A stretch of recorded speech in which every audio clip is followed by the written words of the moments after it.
कभी आपने सोचा है, इतनी सी छोटी सी लाल डंडी जिसे हम केसर कहते हैं, वो आखिर बनती कैसे है? जब हम मिठाई में केसर डालते हैं या दूध में, तो बस खुशबू और रंग देखते हैं, लेकिन उसके पीछे किसानों की महीनों की मेहनत छिपी होती है। केसर कोई फैक्ट्री में बनने वाली चीज नहीं है। ये एक बहुत ही नाजुक फूल से निकलती है, जिसका नाम है क्रोकस सैटिवस। इस फूल की खेती भारत में सबसे ज्यादा कश्मीर की ठंडी वादियों में होती है।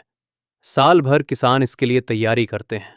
सबसे पहले खेत को बहुत अच्छे से तैयार किया जाता है, क्योंकि केसर की खेती हर मिट्टी में नहीं होती। इसके लिए चाहिए सूखी, हल्की और पानी जल्दी निकलने वाली मिट्टी। फिर किसान जमीन में छोटे छोटे बल्ब्स यानी बीज जैसे कंद लगाते हैं। ये काम आम तौर पर अगस्त या सितंबर में किया जाता है। उसके बाद किसान बस इंतजार करते हैं।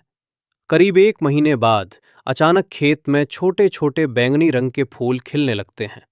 पूरा खेत ऐसा लगता है जैसे जमीन पर किसी ने बैंगनी चादर बिछा दी हो। लेकिन असली काम तो अब शुरू होता है। इन फूलों को बहुत जल्दी और बहुत सावधानी से तोड़ना पड़ता है, क्योंकि अगर देर हो गई तो फूल मुरझा जाते हैं और केसर खराब हो सकती है। इसलिए किसान सुबह सूरज निकलने से पहले ही खेत में पहुंच जाते हैं। फूल तोड़ने के बाद हर फूल को हाथ से खोला जाता है। उसके अंदर होती हैं 3 पतली लाल धागे जैसी पंखुड़ियां। यही असली केसर होती है। सोचिए, एक फूल से सिर्फ 3 धागे मिलते हैं और 1 किलो केसर बनाने के लिए लगभग 1.5 लाख से 2 लाख फूल चाहिए होते हैं। इसलिए केसर दुनिया के सबसे महंगे मसालों में से एक है। फूल से निकालने के बाद इन लाल धागों को बहुत सावधानी से सुखाया जाता है।